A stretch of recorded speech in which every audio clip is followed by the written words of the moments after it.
वैश्य को हमारे समाज में एक निम्न दर्जे का स्त्री माना जाता है। वैश्य का नाम सुनते ही लोग नाक भौहें सिकुड़ लेते हैं। लेकिन दोस्तों, अगर मैं आपसे ये कहूँ कि आप वैश्य के कुछ गुणों को अपनाकर अमीर बन सकते हैं, तो आपको कैसा लगेगा?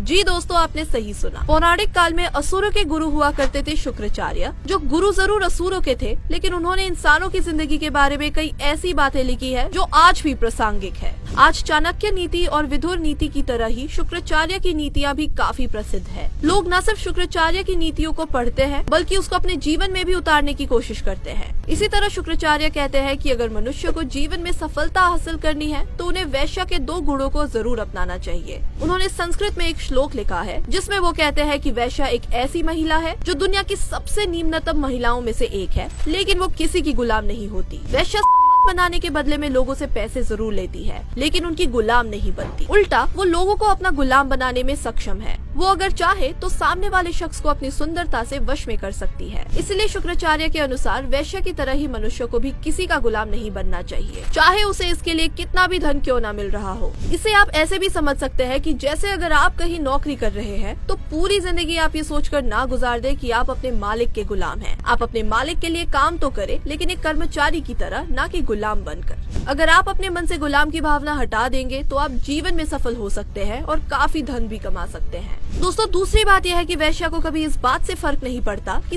बनाने वाले व्यक्ति की स्थिति कैसी है। दूसरे व्यक्ति के दुख से वैश्य को कोई फर्क नहीं पड़ता, बल्कि उसे अपने काम से मतलब होता है। इसलिए मनुष्य को भी सिर्फ अपने काम से ही मतलब रखना चाहिए। शुक्राचार्य कहते हैं कि अगर मनुष्य अपने काम से काम रखेगा, तो वो जीवन में बहुत आगे पहुँच सकता है।